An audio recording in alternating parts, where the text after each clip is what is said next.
This is TWIS. This Week in Science, episode number 730, recorded on Wednesday, July 17th, 2019. What is a constant? Hey everyone, I'm Dr. Kiki, and tonight on the show, we will fill your heads with brain implants, zombie ant fungus, and variable constants. But first, TWIS is supported by listeners like you. We thank you for your support. We really couldn't do it without you. Disclaimer, disclaimer, disclaimer. Children, small-statured humans, young in age and high in energy. They like sugar, playing with things, being curious about everything, and they have visions of the future. Sometimes these visions are very different than the futures they actually encounter upon growing up. The world, it seems, only needs so many cowboy princess astro pirates.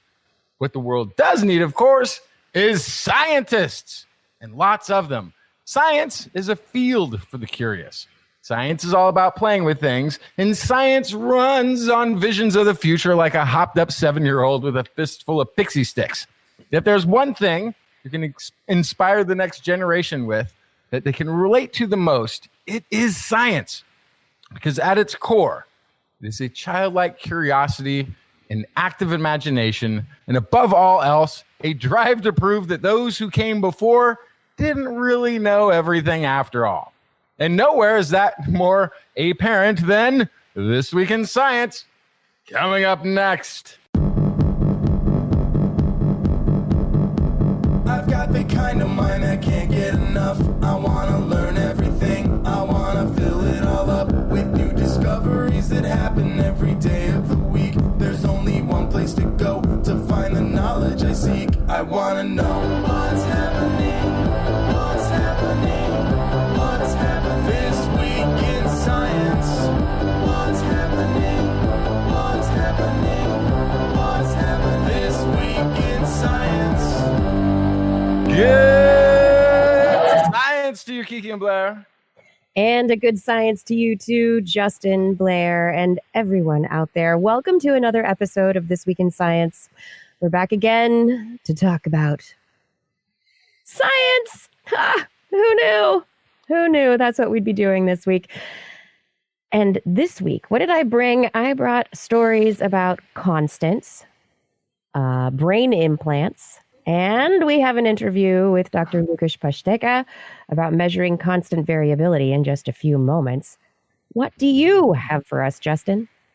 What do I have? I've got 2 million year old mother's milk, Secret Life of Zombies, and Radioactive Islands. Don't keep those islands. That would be something you should just give away to the ocean forever. Wow. Yeah. What? Blair, what's in the animal corner?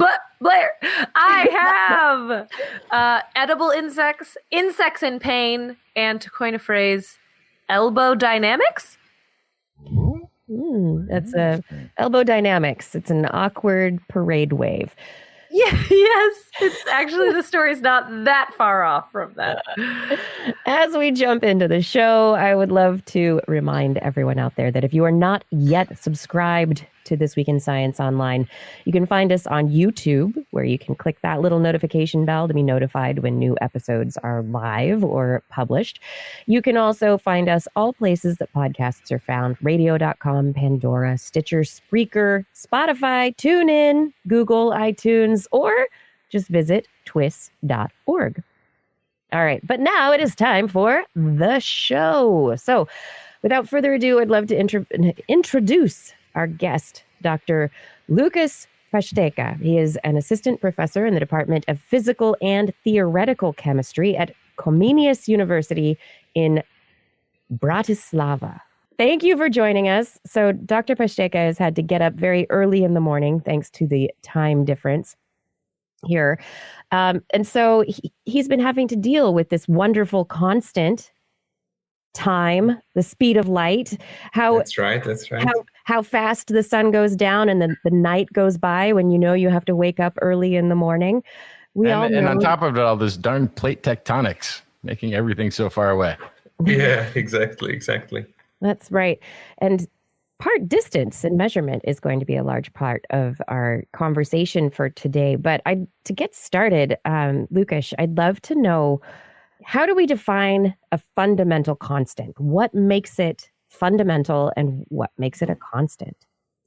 So it's basically something that cannot be, can only be measured, cannot be derived from any underlying theory. So that would be something that is fundamental, that we hit a limit of what we know, or what we can derive from. So that would be, there's 20 something of these fundamental constants altogether, which are basically just numbers or parameters in how our physics are set up. How did you get interested in studying these constants? I mean, something's constant. It's the end of our ability to minimize or break it down any further. Isn't that kind of dull? Does it get boring? Isn't it always interesting to try to figure out what's beyond the end? It's basically what people always did for a very long time, and physics has done this for even centuries now, right? And currently physics is trying to come up with a new revolution, so to speak. So people are looking, or physicists are looking for so-called new physics, and this would be part of the new physics. So the old physics works too well for too long, and they're trying to poke holes in the theories and find places where it breaks down. And this would be one of the places. So when you say old physics, is that the standard model? What is old physics versus new physics? Okay, maybe that sounds too much, too strong of a statement. By old physics, I even meant quantum mechanics and relativity, which by today's standards is considered old because it's 100 years old and it's been tested for a while. It works really, really well, but it doesn't work for everything. So yeah, the standard model would be the old physics, and something which is beyond the standard model would be the new physics that we are looking for. So there's something interesting in a constant that has always fascinated me, which is if you went way back past the last 100 years, way back to when people were assigning gods to be in control of things. One thing that there was never a god for was gravity. Yeah, that's right. There was a north wind god, south wind god, god that looked over sheep and comfortable footwear. There was a god for everything, but gravity was such a constant. And I think the reason was because it didn't change. Up was up, down was down. The winds changed, bad things happened to sheep, or shoes got outgrown, whatever right? Things had changed, which were then associated with something that could cause a change. But because gravity was such a constant down here on Earth, it was never sort of delved into or thought of as something. Yeah, that's right. It was actually not even obvious that this is the force. It took one very smart man and one apple to figure that out. Yeah. Right. So then when you're sort of saying like there's all these constants that are just there and they're in place, then I immediately thought to like, yeah, well, this was a constant. Gravity was a constant. And so we stopped looking further because that's just it. That's the answer. Up is up, down is down. Constant, look no further for done deal. Yeah, exactly. So you're saying now there's a push to delve deeper into these constants and see mechanism or figure out how else that they may be in play. Yes, part of why people are looking for this is sort of philosophical, or it comes from the fine tuning.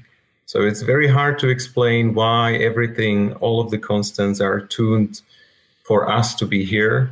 They are precisely tuned. So if you change a few of the constants by a couple of percent, life could not exist.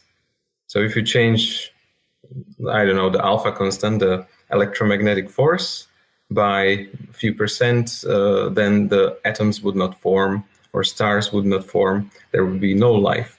And apparently there is life. And there's way too many constants, way too precisely tuned to figure out why is this. One of the answers could be that they actually change in time or in space, and that we are located at that time and space when it's actually good for life to emerge.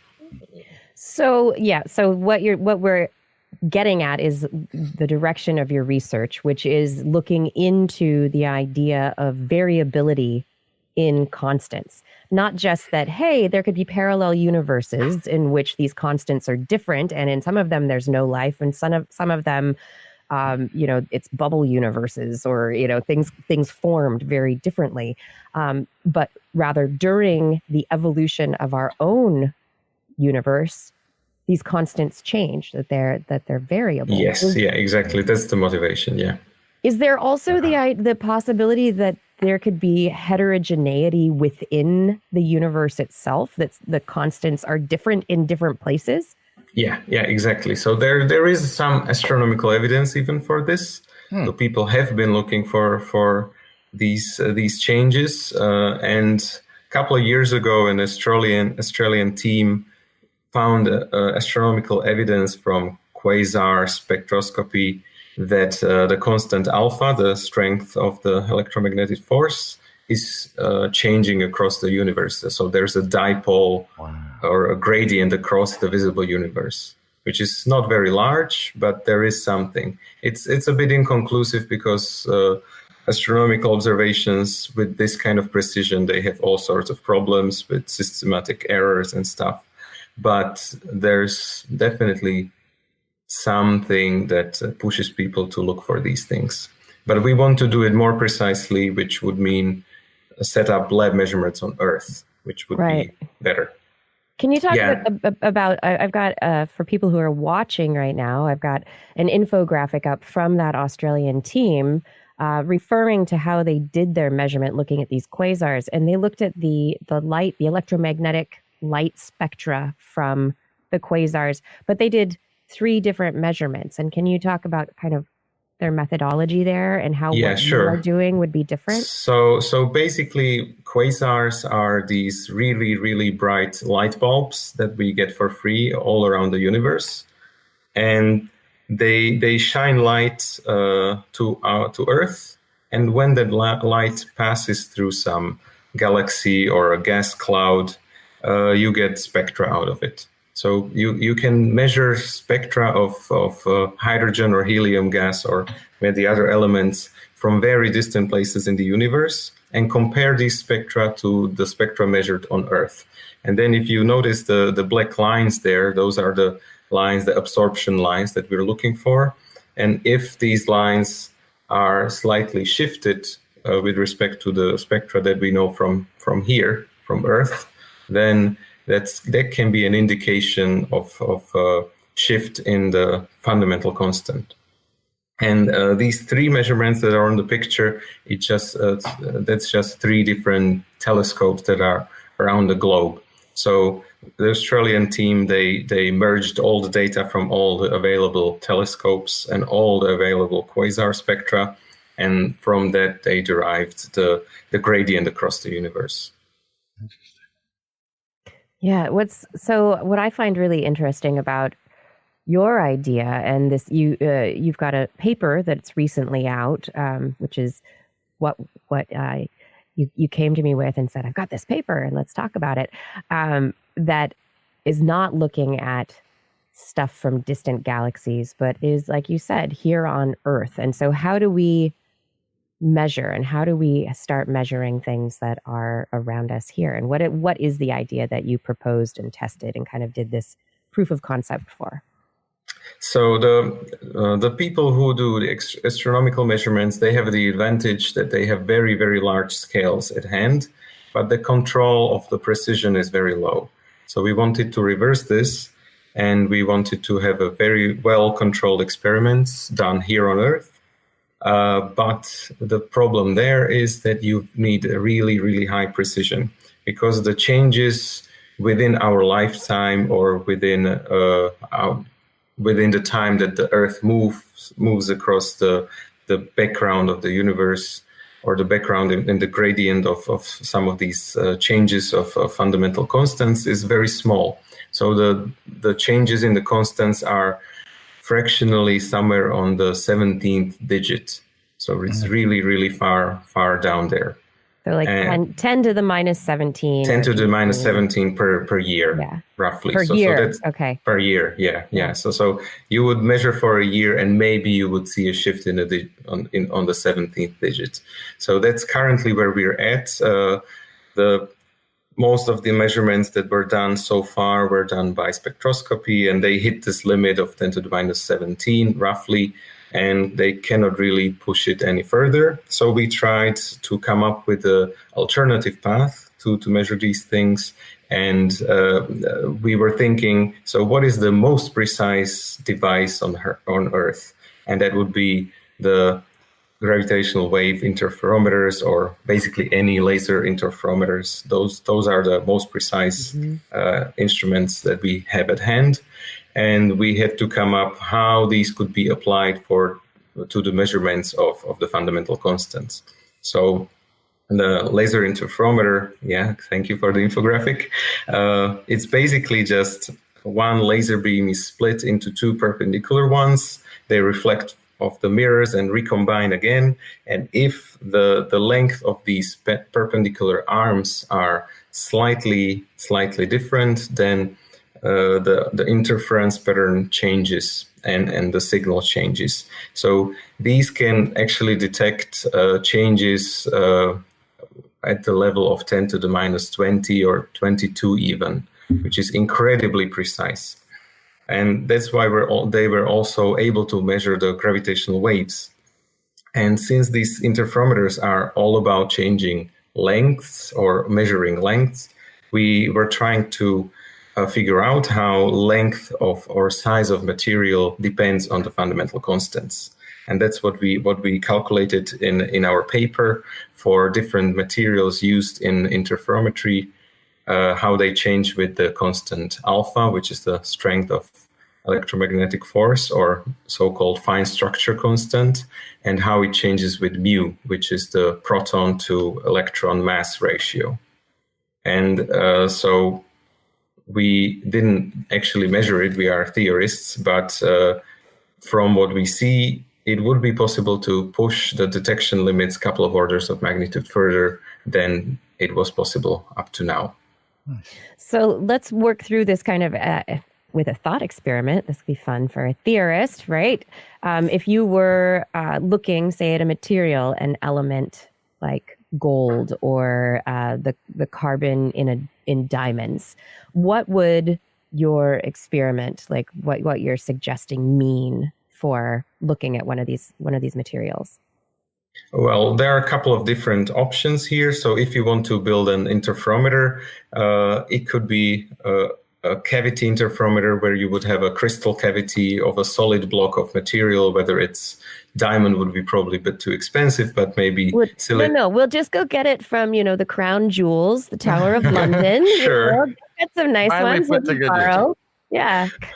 But sapphire is also used, which is also a bit expensive, but less so. And so we calculated how these materials change. So there will be one option, to have a block of crystal and have the laser light pass through the crystal. Or then it would be a vacuum type of interferometer, which was basically similar to the ones that measure the gravitational waves, which are the LIGO and Virgo. So you would have a tube made out of solid material, which is empty, has vacuum in it, and the laser light only passes through the vacuum. But the change of the size of the tube itself would change as well. So therefore, it could be detected.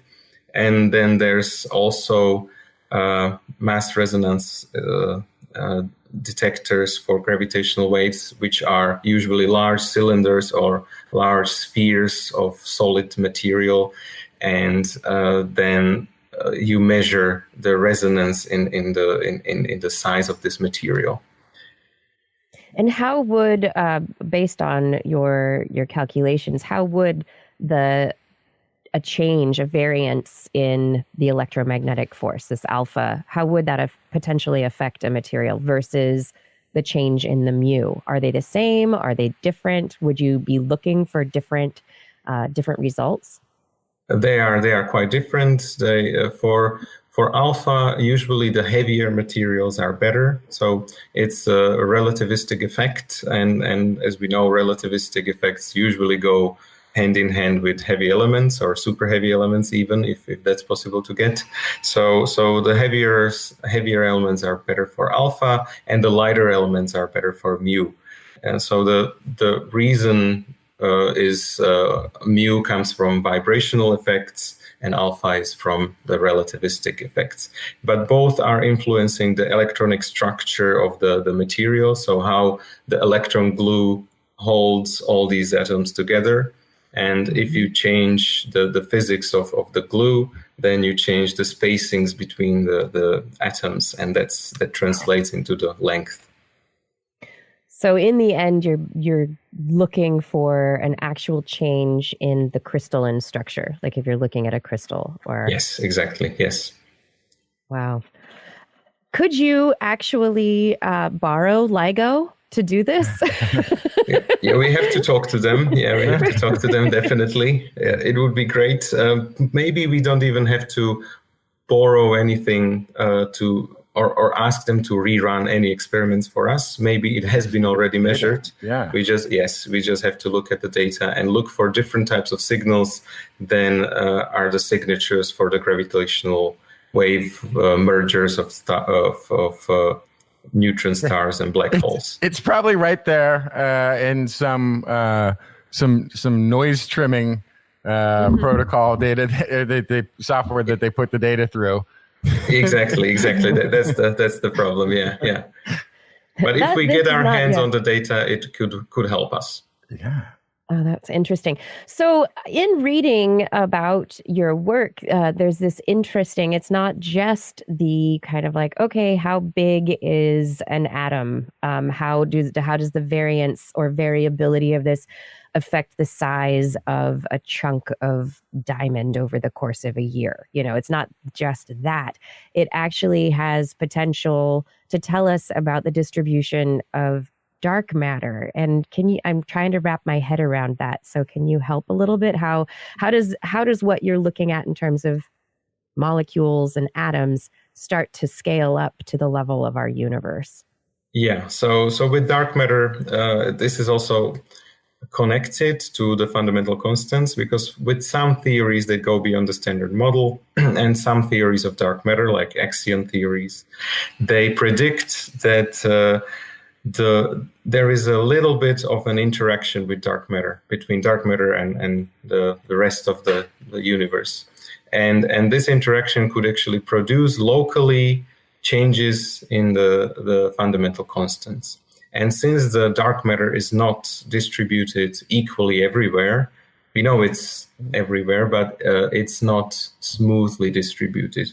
And there's some bigger structure in the universe.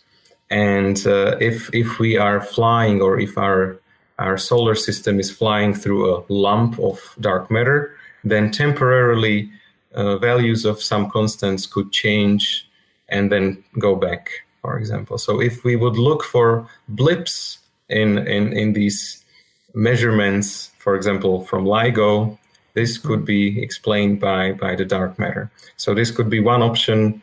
And again, a new way how to detect dark matter.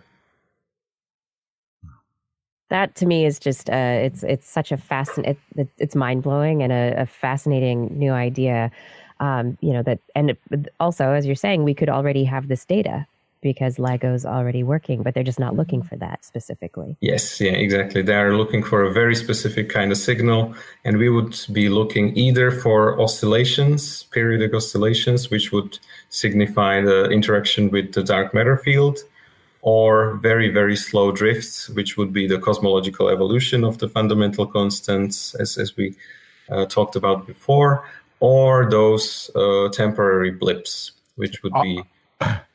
All things that would register as noise. Yeah, that's exactly. the signal they're looking for, which is Exactly. I love that. So the raw data is revealing, that could be revealing secrets of the universe that we had not theorized or not dared to ask before. We could have already collected this information. And they were like, Yeah. oh, that was the train going through the tunnel up top. But 200 no, actually, it was miles some dark matter. Yeah, exactly. Yeah. But since we have couple of these interferometers around the globe, if these events are synchronized in all of them, then we can actually say, okay, this is significant. This is not just a blip in the data of unknown origin. This could be explained by our theory, and then even because we have 3 of them, we can even deduce the direction from where it came. So that's kind of fascinating. Then it would take just basically an algorithm to look for over these different instruments to look for a time signature pattern over that raw data, regardless of what it is. It's seemingly happening in a regional span of.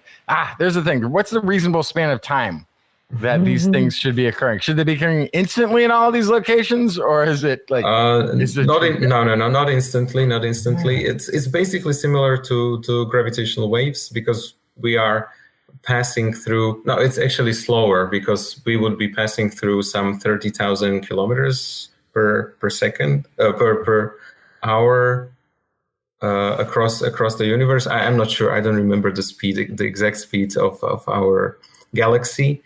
But this is also a fascinating thing. Like, this is also, I've always talked about the problem of time travel, but we're on a planet that's spinning, 1,000 miles an hour around its axis.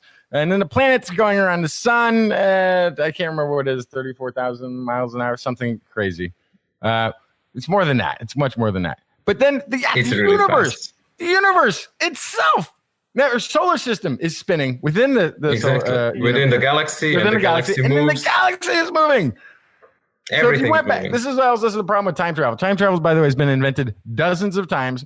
Every time somebody does, they do it from a stationary time traveling device and find themselves instantly transported to the cold of space, because their garage was nowhere near their garage even 24 hours ago. It was so far away. They might be outside of the solar system, if not the galaxy at that point. Yeah, that's right. But we have an idea, though, of how we might be passing through a zone of different constants of physics.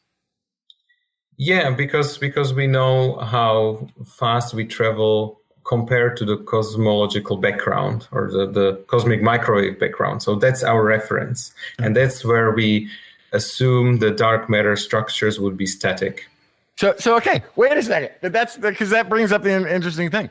Then there's a constant position for the variable constants that they inhabit within space. If we can move. Here we do know, looking at the universe, we've got an idea of this clumpiness of of space and where dark matter is clumped up based on our how we've been looking at the distribution of mass. Yes, the pictures that you're showing, those come from simulations, because we cannot see dark matter. Right.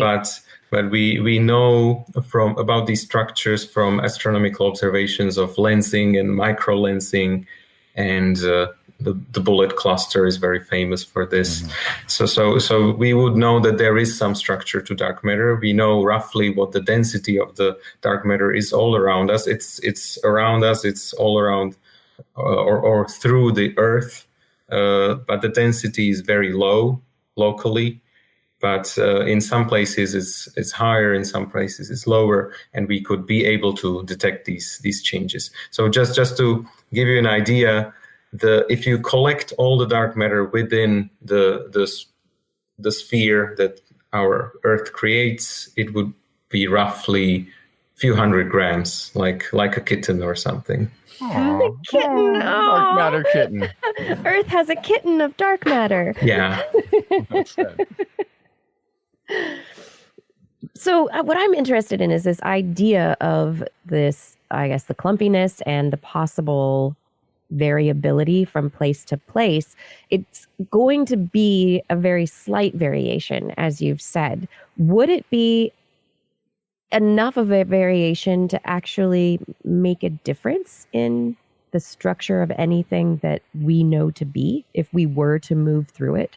No, in our everyday life, nothing would really change. Yeah. So that's why also why we haven't noticed anything until now. But we have to really, really try and look for this very precisely and with very dedicated scopes. So unfortunately, this is not entirely obvious that these changes are in place, but there might be, and we hope they are, and it would be great to see them and to confirm our theories. But for the everyday life, nothing would really change. In terms of the evolution over the whole time scale of the universe, we've talked with other physicists about the beginning of the universe, and we've talked with physicists about the end of the universe and Many possible ends. And how things may have begun and how they may end. Thinking about if there is a change, if these constants are evolving, like the dark energy pushing things apart or dark matter clumping, if there is the variation over time, will that affect the different possible endings? Outcomes? Yeah, it could actually, but it very much depends on how much the constants could vary. So if we see the original idea actually comes from this. It comes from Dirac and his large number hypothesis, where he hypothesized that since the ratio of the gravitational to electromagnetic force is a very, very large number, and also the age of the universe expressed in these kind of constants is a similarly large number. How about maybe this is actually one comes from the other, that they are proportional to one another, and the strength of the constants was equal at the beginning of the universe, and then slowly over time it diverged so that the gravity is so much weaker than the electromagnetic force. And that was the original idea where people started looking into the variation of fundamental constants. But this idea is a bit shaky, but at least it started the field. It did start it, yes. From your own perspective and what you're looking at, how do you? I mean, you hope that something is variable. You hope definitely, of course. Otherwise, I wouldn't be working in the field. Yeah. You're not just doing it to confirm the constancy. You're hoping. What I like in the ideas of new physics and these alternative hypotheses to, say, the standard model. Are there any that pique your interest the most? It's hard to say. There's way too many currently, but these kind of experiments are actually useful for deciding which of the theories can be valid or which are not, because they have different predictions, and even for the variation of fundamental constants. And by doing these measurements or pushing the detection limits further, we can decide that some of these theories should be thrown out, and some are we should focus only on some of them. So maybe we'll see. The idea of supersymmetry is a nice theory, but so far nothing has been really confirmed. String theory, again, similar, seems beautiful, but no direct predictions that have been confirmed either. We'll see how it goes.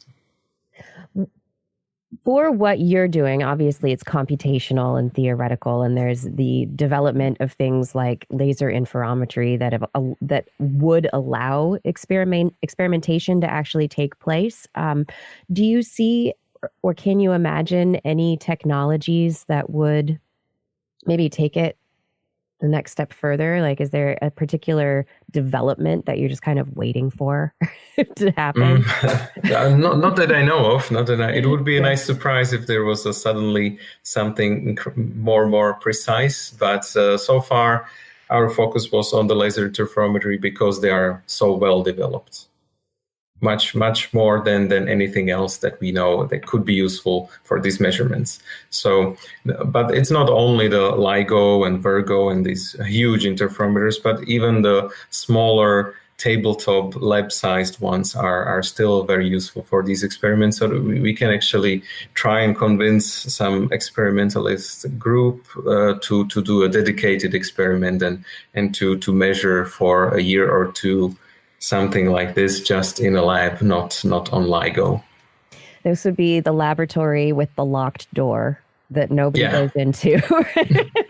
This is one of those experiments that would have to be set up, and you just go, okay, nobody, unless you're checking and not touching anything. Yeah, just collect data and that's it. And I really love the idea that this, the technology is already there. Very often in theoretical physics, there's not an immediate possible experiment. It's like, hey, we thought of these things, and you can do them when you figure out how to make it work. Yeah. But if we can test it, we might find out. Yeah, but you're actually saying you can test this. Yes, exactly. That's where we are trying to convince people to actually take the idea to the real world, not just on the paper. And finally, all the time spans of these experiments are usually measured in the lifetimes of PhD students, which is a unit that is very often used in physics. Oh, no. Does it have its own standard notation? No, unfortunately, I haven't seen that, but it should be introduced. Yeah, that should be. You're right, Blair. The PhD half-life. I like that. Yeah. What I'm wondering is, this whole time is just really bothering me, this basic sentence of the variability of constants, just the language side of it is really bothering me. It's so oxymoronic. So if you find out that there is this variability in our fundamental constants, what are we going to call them after that? Fundamental parameter, maybe? I like it. Yeah. Yeah, but how neat if it at some point can go to the end. Actually figure that out. My son asked me the other day, he said, what do electrons break down into? How long do electrons live? And I had to go look it up. And apparently it's longer than the universe will be around. Electrons, they have a half-life that is basically as long as the universe has been around so far. Yeah. No one ever saw any of them break. Nobody, and you don't expect them to. No. Would something, I mean, if, mu has variability or, would it affect this calculation of our idea of how long an electron lasts? Not how long it lasts, but maybe what changes is like the effective mass of an electron. So that would be one thing that changes, but the lifetime should stay the same. It's still the same particle, but it would behave slightly differently because all these changes are very, very small, very slight. Yeah, I do appreciate knowing that should these constants be variable, nothing will really change.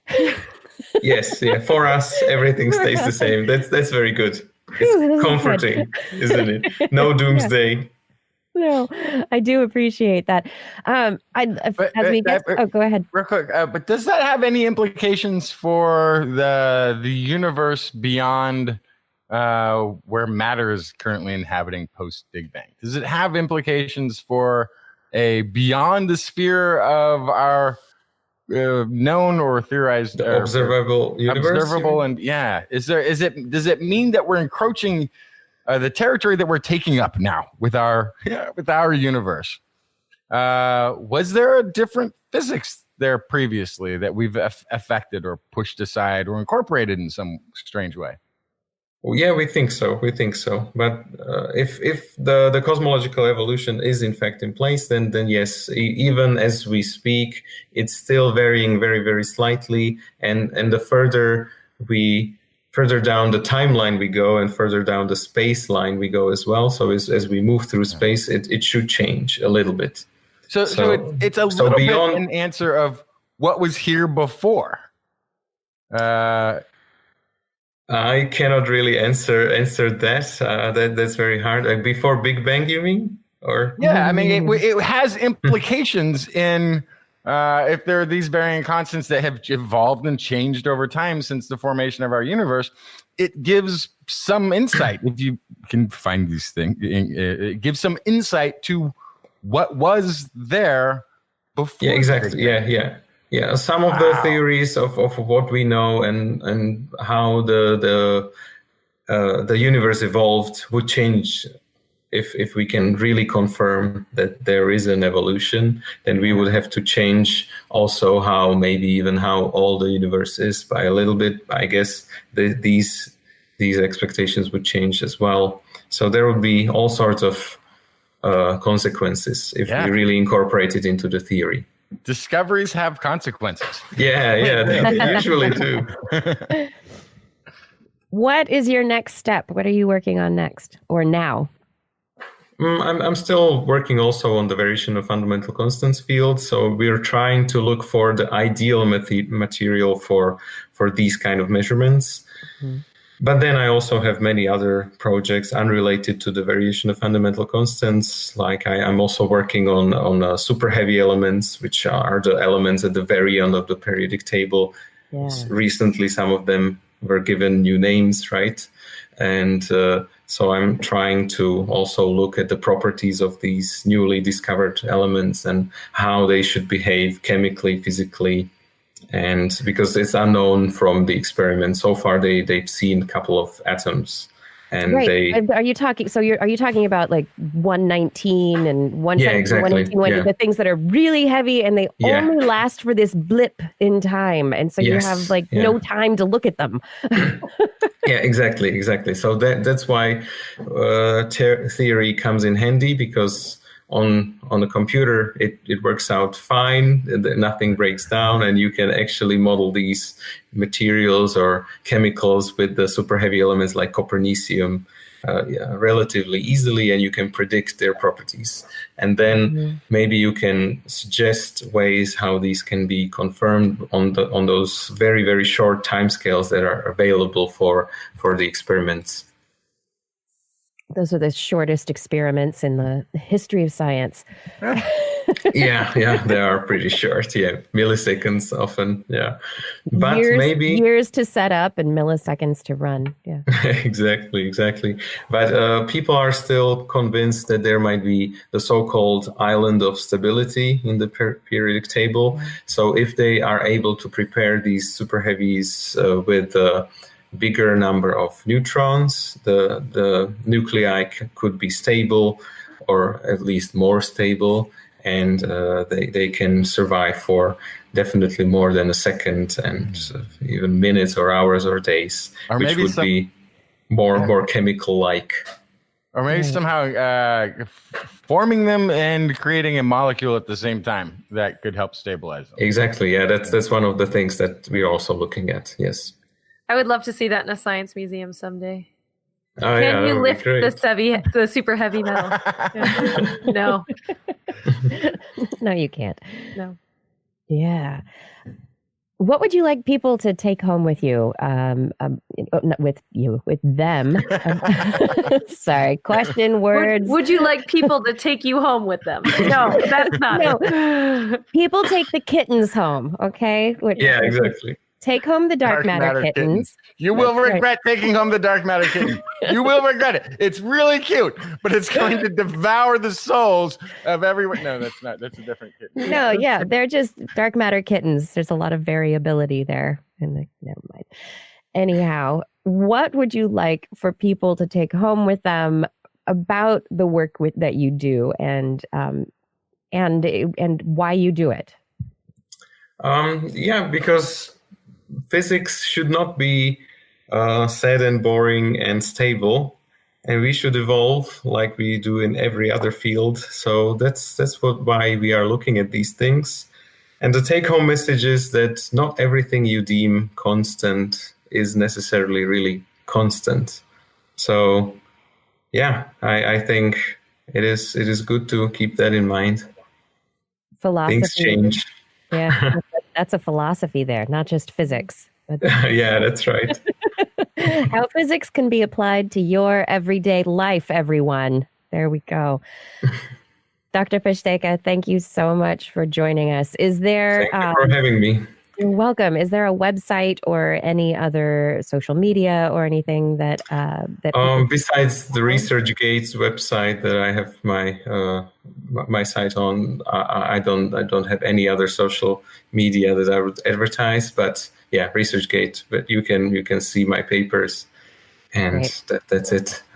Wonderful. We will put links to those on our website. All right. Yeah. Thank you so much for joining us. Thank you. Have a great night. It's been wonderful talking with you. Absolutely. Have a wonderful day. See you. Bye. Everyone, I hope you enjoyed that interview as much as I did, learning a lot about the variability, but possibly in the constants, the things that we think are constant. How fun with Dr. Lukas Pasteka from Slovakia. And now it is time for us to take a break. We're going to take a break. This is This Week in Science. We have more science, and guess what? I have a story about the Hubble constant coming up. Apropos. Do you think I themed that? Perhaps, yes. We'll be back in just a few moments. Stay tuned for more This Week in Science.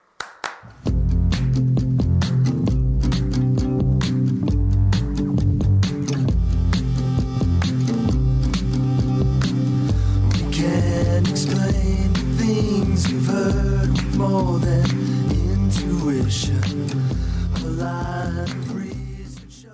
Thank you so much for joining us for this episode of This Week in Science. I hope that you are enjoying the show. If you are enjoying the show, sign up for our newsletter. That's right. If you head to TWIS.org, there's a pop-up window that, unless you have your pop-ups blocked, will pop up, and you'll be able to sign up for our newsletter. We have a newsletter that we are sending out once a month now, and to talk about things that are in addition to the show. We hope that you will try it out. If you don't get the pop-up window, you can send me an email at kirsten@thisweekinscience.com, and I will put you on our list. Also, if you love our show, please do support us. We have wonderful ways that you can support us. One way is through merchandise. That's right. We have a Zazzle store over at TWIS.org. Our Zazzle store is full of lots of TWIS goodies. We've got bags and t-shirts and pillows and polo shirts, phone covers, tote bags, so many wonderful things.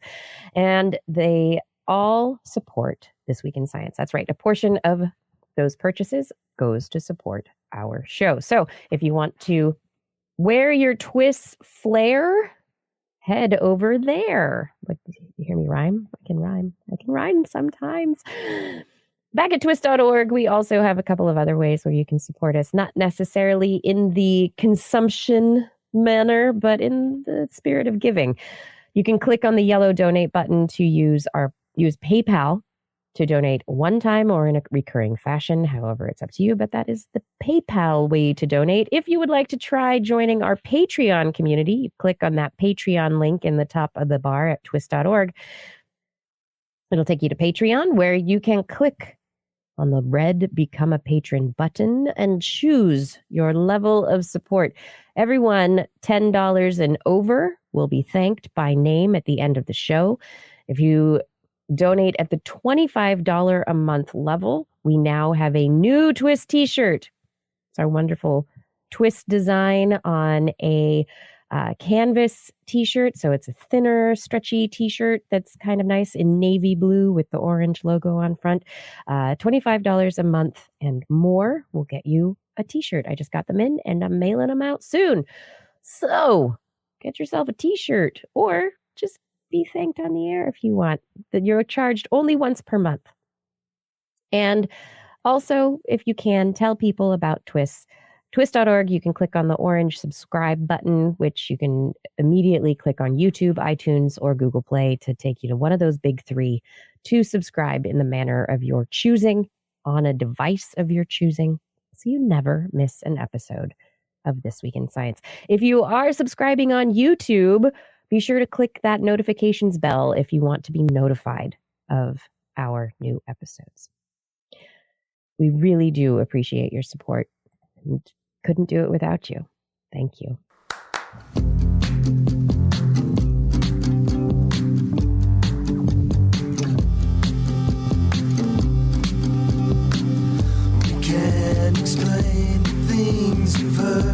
more than intuition. A lot of research shows. And the scatter plot of science is back with This Week in Science. Yeah, scatterplata. It's time now for This Week in What Has Science Done For Me Lately? Ooh, getting better all the time. Oh, harmonies, so good. May Harmon Archer wrote and said, what did science do for me? I didn't die or go blind or have my bones twisted or become sterile from polio, measles, mumps, rubella, whooping cough, or influenza today. Yay. Ooh. Yeah, that's a good one. Woo. Good. Second. It was very good. Yes. Yes. Indeed. Thank you, science, for keeping us healthy, keeping us protected from diseases that we once died from or were, They were kind of bodies- a big deal once upon a time. Yeah, they kind of were. What, And disease? For sure. Yeah, disease. Yeah. Those in particular, polio, Back measles, in mumps. those days, back when we had diseases. Rubella, Yeah. whooping cough, influenza. Bah, we're working on the influenza for sure. Okay. You want to tell us what science has done for you lately? You need to send me what science has done for you. You have to tell me because I'm not a mind reader. You, listening right now, send me a note. That's right. You can leave a message on our Facebook page. Just go to This Week in Science on Facebook. Leave me a message or send me an email. That's a great way to do it. Kirsten, Kirsten, at thisweekinscience.com. We'll keep filling this segment of the show with your little letters. I love doing it constantly because I have a story about a constant right now. Is it a variable constant? Well, yeah, that's kind of the story. What? Okay, I'm done. Thanks for spoiling this story, Blair. Well, we didn't even have to have And that whole our next interview. It turns story. out constants are variable. Done. End of Turns out story. Blair is a spoiler. Spoiler alert. Oh, I should have said that first. Yeah. Shit. I blew it too. It's after. No, but- Okay. All right. So we have spoken before about this controversy related to a constant called the Hubble constant. Mhm. Right? One of my least favorite, by the way. Just going on record. I've always been proven wrong, but I'm going on record again. Insane. A long time ago, almost 100 years ago, Edwin Hubble, he's an astronomer, discovered that the universe had been expanding since the Big Bang. We didn't know this all the time. He discovered it, right? He was looking at supernovae and there's something going on here. And there's an expansion that's happening. Mhm. And how fast it's moving, how fast that expansion is taking place is called the Hubble constant. Exactly what the value of that constant is, we don't really know. We've been like, oh, fudge factor. Okay. And so researchers have used part a of the couple reason, of different, but I'm just going to say a couple of, we have tried to nail down this value. And this is where the controversy comes in. Researchers have been trying to do a couple of different methods. First is looking at the cosmic microwave background radiation and how it has changed over time as a measure of the growth of the universe. And it has given us one value. And the other has been looking at Cepheids, these pulsars, and their brightness and their luminosity and the time between the pulses can be used to measure how far away they are from our own planet, so that you can go, oh, that's a big star that's far away versus a small star that's close to us when they both look the same. These pulsars and their luminosity and other things, these can be used to actually give a value of distance, and they've been used to determine another value for this constant of change, of growth of our universe. It's different. So we have two different methods. And so these Carnegie researchers were like, okay, we're going to do another method where this method is going to break the tie, right? It's going to give us the data that's either the big one or the small one, and it's Yeah. going to agree with one of those. Mhm. Nope. And we now have a third value that's just about smack dab in the middle between the other two. So that makes it correct. Doesn't that kind of idea? I mean, it's sort of like the steer for the middle lane. The Yeah. it's some baseball player I was hearing about. They woke him up in the 13th inning. He was completely hungover. He went up to bat. He hits a home run. He goes back and his teammates go, "How did you do it?" They're like, "I aimed for the ball in the middle." There you go. Because that's the right one. It's always the right answer. So I take is this the Three Bears. It's Yeah, just right. Just right. I take issue with this whole situation, and I can't actually explain why, except that when you drop like a handful of marbles on the ground, I understand there's friction, and we don't think that there's this friction at the outer limits of our universe. But do we really know? Right. But when you do that, you have these marbles. So first of all, they slow down as they expand out. They lose this kinetic energy. But there's also variability between them based on how heavy they are and what part of the ground they're moving across and all this kind of stuff. There's all sorts of variables all over our universe based on celestial bodies' relationship to each other, potential dark matter, all this other stuff. Why would it be constant? So you don't think that the universe is potentially radiating out in a perfect ball of energy? No, I don't. So, It's like a messy spill. Yes, it's like a spill. Exactly. like at least one of the measurements. This is I'm not going to quote the website here, but it's apparently means that any distance in the universe stretches by 0.007% every million years.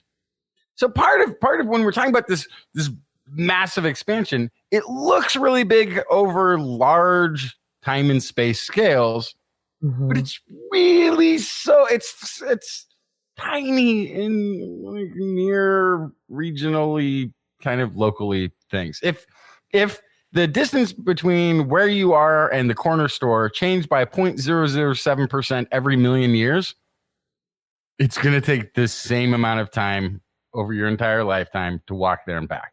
You won't notice it. Right. But this is where dark matter and dark energy come in, right? Because you've got dark energy that's fueling that expansion, pushing things that are distant further apart. Dark matter is maintaining the clumpiness so that things that are kind of in the same area are kind of staying clumped together in the same area. But yeah, that expansion is happening and it may yet change. And so this is, I think, part of the debate of what's happening. Is it a constant? And this harkens back to our earlier conversation with Lukas as to whether or not it's been a constant forever, No. right? It would. And potentially based on the cosmic microwave background radiation, that giving us one value is because maybe that has changed over time. And maybe this other standard candle way has given us another. This third method now that they've used is they've used red giants, which are a type of star at the end of their life when they're using up hydrogen. And in this process, or I'm sorry, not hydrogen, helium, other HE, helium, it gets turned on. And so their structure changes. And when their structure changes based on this chemical energy shift, it's recognized. They can go, oh, that's a red giant. That's what it is. And so they've looked at all these red giants and kind of gone, okay, this is the brightness, the peak brightness of these things. And so now they have a scale and they're able to use these red giants as a third kind of standard candle of sorts. But anyway, according to this expansion rate, it's 69.8, which is right in between the old ones. And nobody really knows why, except now there's a third number. And so the controversy continues. The Hubble constant, not yet a constant. No, they should call it the Hubble parameter. Yeah. The I helpful like that a framework. lot. Fantastic. I'm into it. Yeah. Speaking of other things that are changing very quickly, this week, Elon Musk, he's come out to talk about another of his many companies, not SpaceX, not Tesla, nothing to do with Powerwall batteries. Not the boring company? Not the boring company. No, no, no. This one is Neuralink. Neuralink's been around for a little while, hasn't made many headlines, except, in the very geeky techie communities. Neuralink is a company that he founded to create something of a sci-fi concept.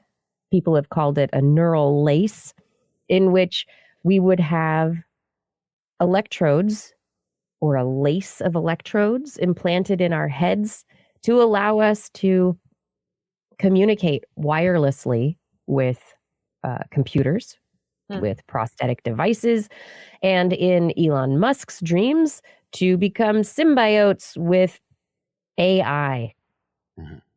And, in recent years, he's come out saying, hey, everybody, we need to be pretty afraid of artificial intelligence. This stuff is going to beat us. We're gonna lose to the AIs. He's been. Yeah. And then the light went on, and he went, so I should be in control of that. Yeah, he says, if you can't beat them, join them.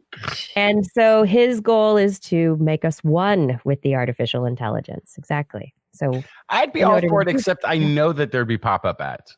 Most likely. And that's the thing that I'm like, no. When I don't want pop-up ads in my internal dialogue thinking. That's the one place that they're. Hopefully you'd be able to turn them off. Yeah. But well, also turning off in general is what I'm really interested in. The implants, no thank you. A cunning hat that I could put on or take off, connect, disconnect, that could be interesting. But even before we get to this point. We have tinfoil hats. That's the tinfoil hat. Before we even get to this point, there are many, many technological hurdles that need to be overcome and addressed. And in this last week, Elon Musk gave a big presentation. There has been a paper published related to Neuralink's most recent public advancements that they're making public. And he's also giving, I believe, another presentation again today, actually. But what they have been doing is essentially taking the next big step forward in electrode technology. They have taken the number of electrodes and the size of the electrodes to another level. They are now, instead of using solid little wires, or you could even imagine them as tiny needles into your brain, which stick in your brain, and then your brain, it's kind of moving around like Jello. And if that electrode isn't moving, you can imagine the damage that could potentially be caused to the tissue, and then the immune response that would reduce the effectiveness of those electrodes. So what they are using is a new material that they're developing, and they call them threads. So they are a flexible material that would potentially flex with the movement of the brain. Additionally, they have developed a robot for injecting these electrodes into the brain. So it's a robotic, they are developing robotic surgery to transplant or implant these electrodes in, because they have to have a very accurate way of getting these tiny thread-like wires into precise locations in the brain. They're looking at locations, say, in the motor cortex and the somatosensory cortex at this point in time, that would potentially have therapeutic uses, say for prostheses or other things, brain-computer interfaces that would help people move robotic arms, maybe. I don't know. But so they need to have getting something. If you've ever tried to thread a needle and that little wobbly piece of thread, putting it through the hole in the needle, how hard that is to do. Yeah. And it works really well when you get the thread nice and straight, right? So it's the same kind of thing going on in the brain. Injecting these thread-like electrodes in, you have to have a way of doing it that allows it to penetrate in a needle-like manner. So, and then they have to become flexible. And so they're developing this method. They're also increasing the number of electrodes whereas historically the maximum number of electrodes was like 128 per electrode array. Now they are looking at increasing that number substantially up to something like 3,000. So you're going to drill 3,000 holes in somebody's head? Mm-hmm. No. One big hole. Oh, one big hole. Okay. That's better. But not the only thing I'm going to take away from this conversation, honestly, is that even my brain isn't in a constant state. It's not in a constant state. And here's another problem. Talking with somebody on Twitter today, Brian William Jones, who's also a neuroscientist, he brought up the problem of gliosis. And we've talked on the show a lot about glia and how important they are for neural signaling, for the immune system within the brain, the immune response in the brain, and also for picking up and sending local signals.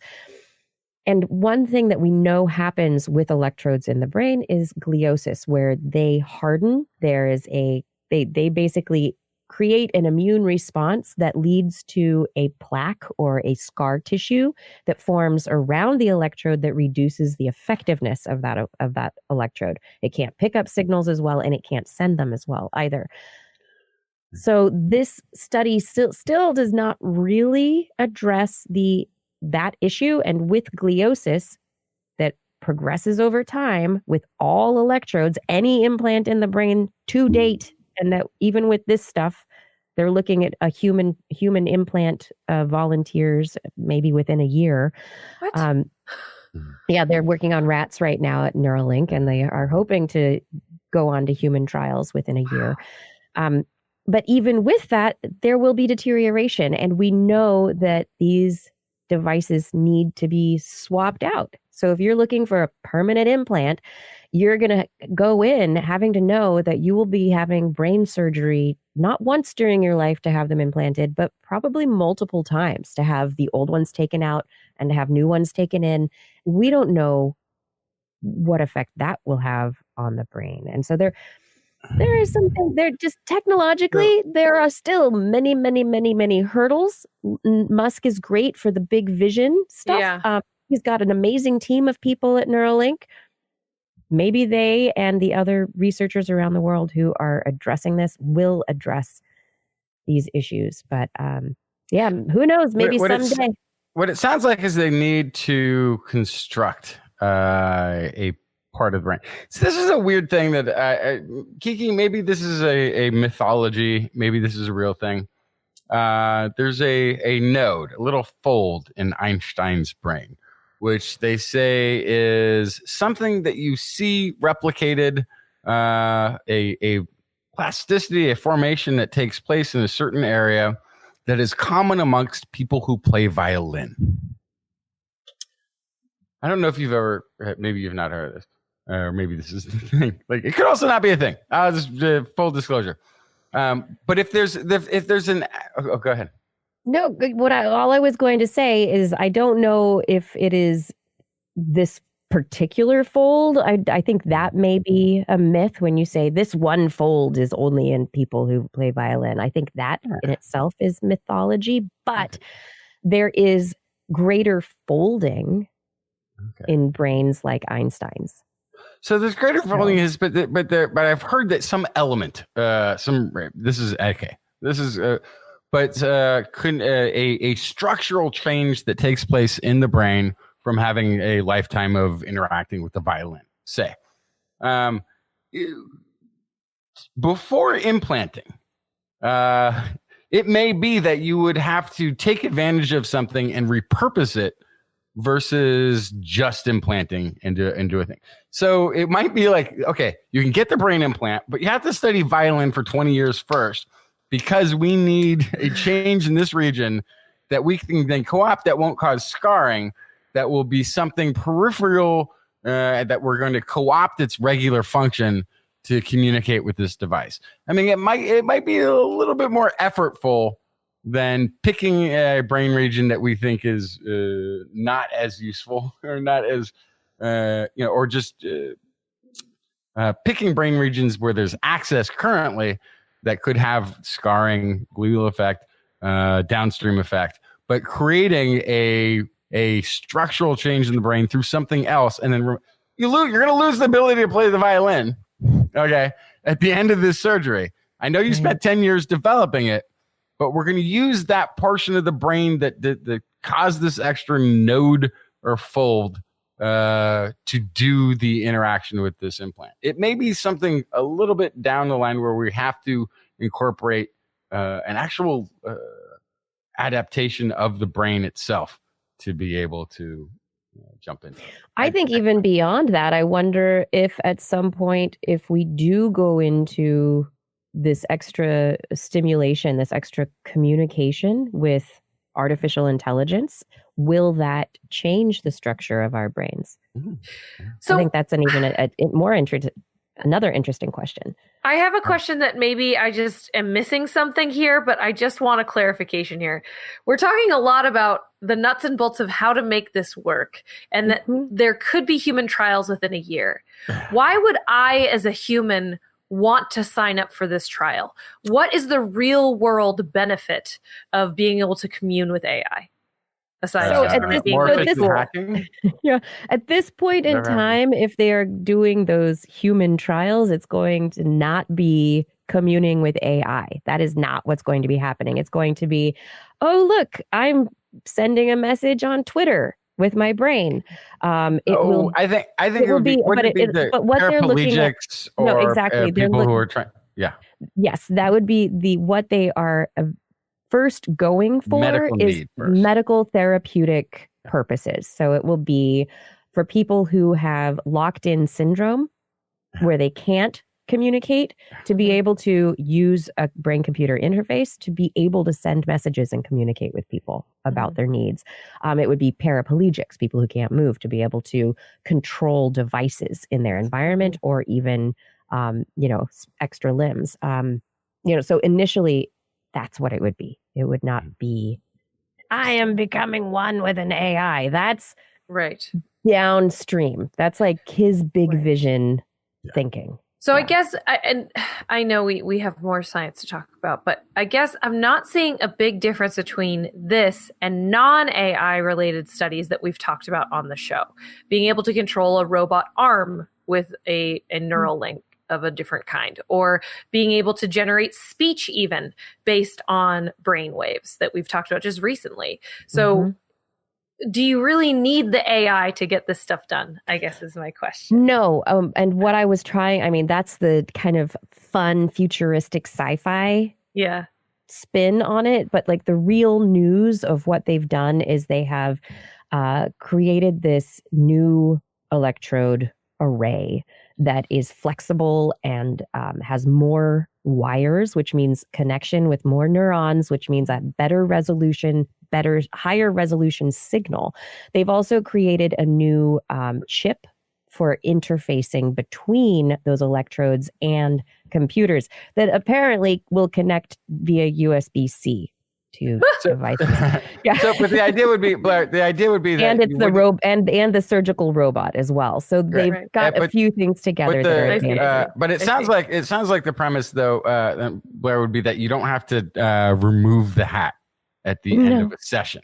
Like the idea is to create a semi-permanent interface that would be wearable for days and weeks and months and maybe years, as opposed to getting hooked up for a session and then taking off the skull cap with the and with this, like as I mentioned, the immune response in the brain, we still don't know how long these electrodes will last. And so I think that's going to be another big step, is if these electrodes last longer in the brain than current electrodes, it'll be a huge boon to this brain computer interface research in general. It will make things step forward. I feel like this is going to be more attractive to women. In that men are going to freak out a little bit more about a device that's in your body that then has to be removed and replaced every once in a while, and women will be like, "Oh, so it's like an IUD." I get it. It's normal. Yeah, I've done this. Yeah, same thing. Yeah. For an Anyway- object in there, go for it. Yeah. Anyway, Elon Musk and Neuralink's white paper is on the bioarchive and available for anyone to read. So if you're interested, you can give it a look and give it a read. And that's it for me to start the show. Justin, not start the show. What? We're in the middle of the show. Starting the second half of the show. This is This Week in Science. Yeah. What do you have, Justin? I have zombie ants. What? Yes, ants who, through no fault of their own, become host to invasive fungi that seem to take over and control their minds and bodies, forcing them to bite and cling from high foliage. The reward they get, though, at the end of that is the fungus pops out the back of their skull and rains down spores on lower dwelling ants, thus infecting them as well. So, now, one element of the zombifying fungus, mind-controlling bag of tricks, is being revealed thanks to Colleen Mangold from Pennsylvania State University, who says the mandibular muscles of infected ants are extensively colonized by the fungus. It's pretty exciting because it's the muscles of mandibles that are affected by this infection, not the nerves. They seem to be rather unaffected or infiltrated by the fungus.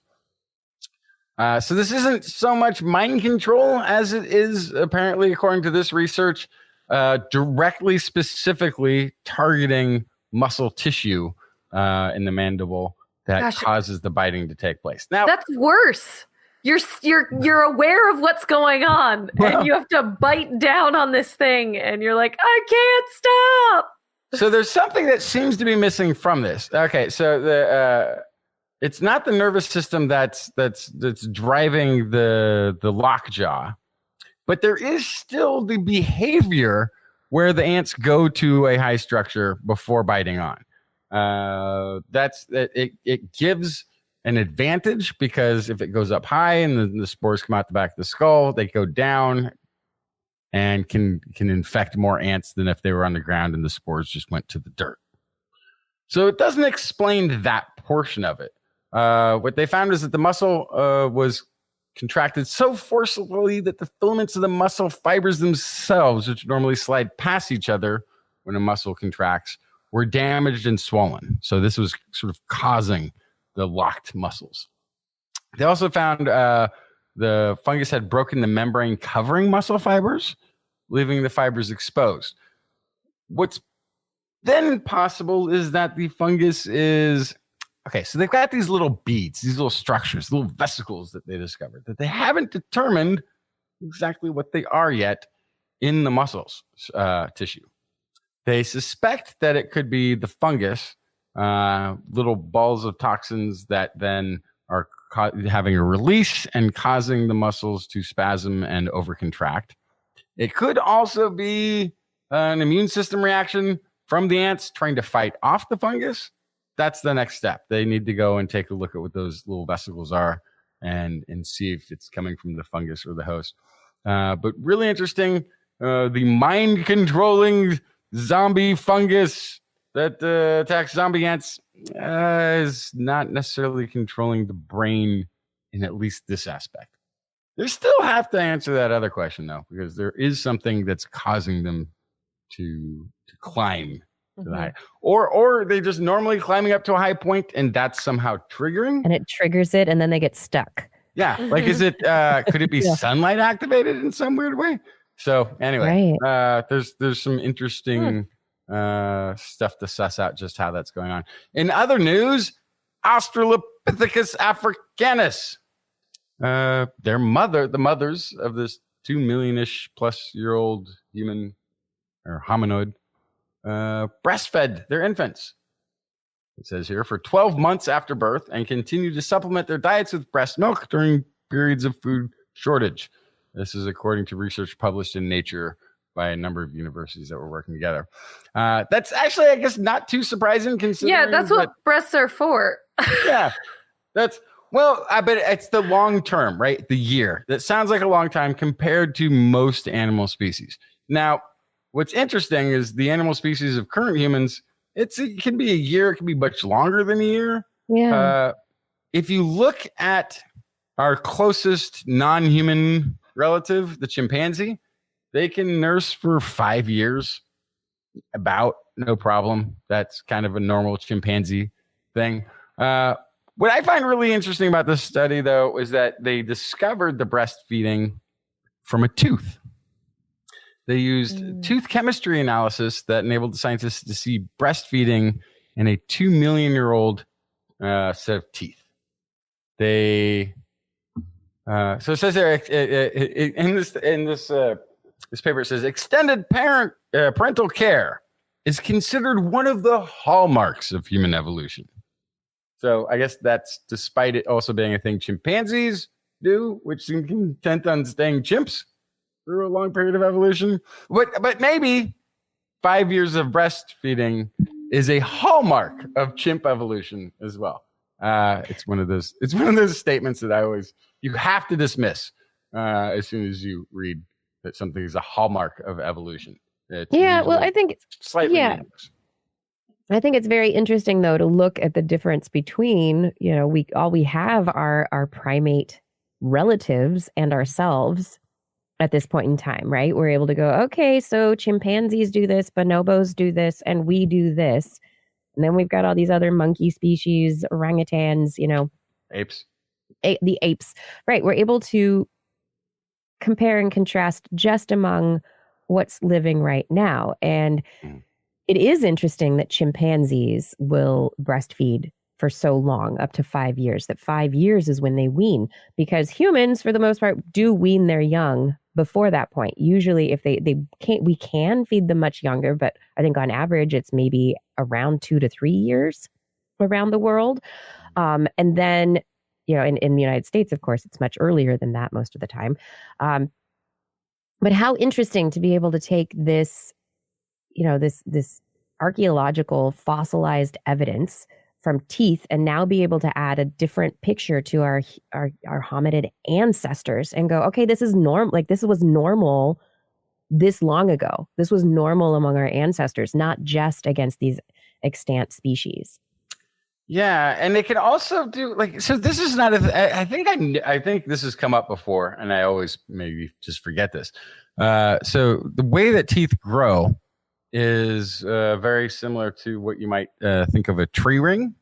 When trees have rings, but we see the bands in a tree, and they usually indicate seasons, like the wet season or like a yearly cycle between the bands.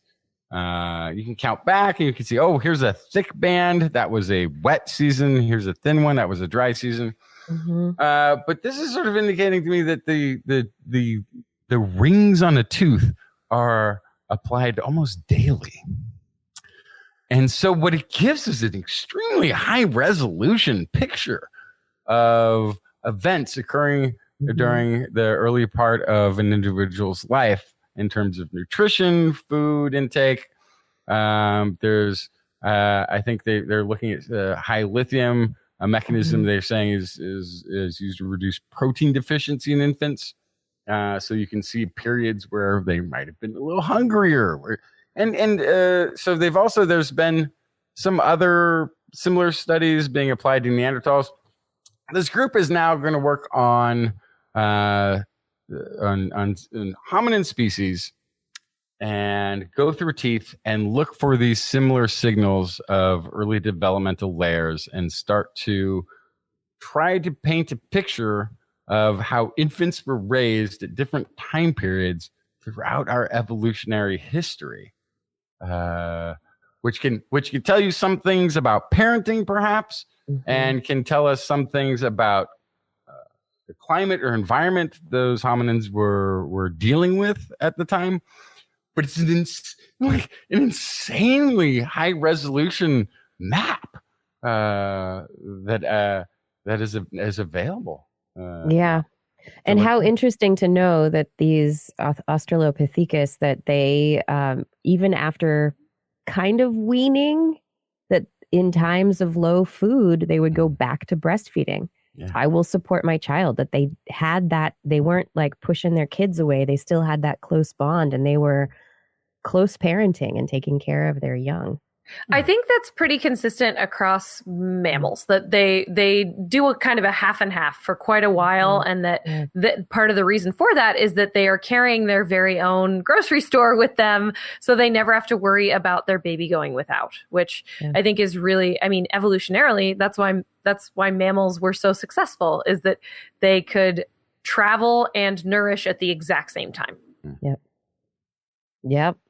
Didn't have to be static, didn't have to be constant. Yeah.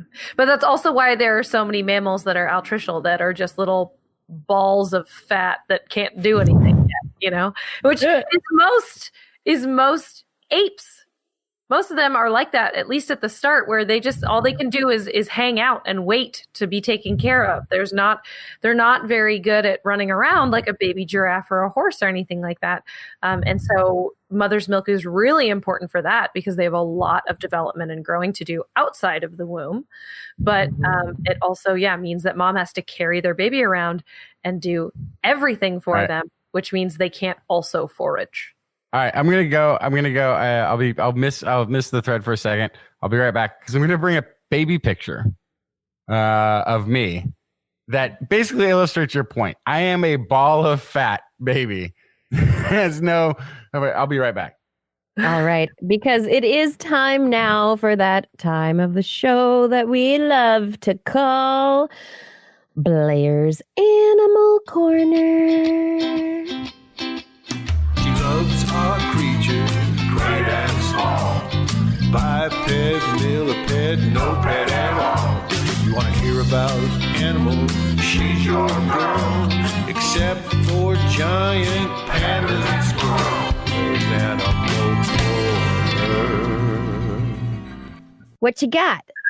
Thank you. I can't start without that. So I have a story about animals, and specifically a story about humans eating animals, and more specifically about animals that humans should eat. We know that eating animals in general can be a problem for land management, pollution, water use, and most importantly, our carbon footprint.